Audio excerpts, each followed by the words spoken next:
పైనుంచి స్వాతంత్ర పదములు చూపించి నడిపించే ప్రజనెల్ల గాంధీ తాత. పరదేశ శిఖరాన భారత శంఖమ్ము పూరించి జయముందే బోసుబాబు. ఆంగ్లేయుల గుండెల ధరించి రుధిరమ్ము పారించే మాతకై భగత్ సింగు.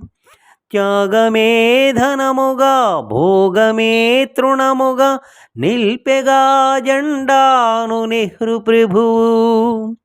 వీరుగాక మరెందరో భారతావని బానిసత్వంబు రూపుమాపంగా పవలు రేయన కష్టించి సాధించిరే. ఈ స్వరాజ్య బలము కాపాడు బాధ్యత ఈ ప్రజలదయ్యా.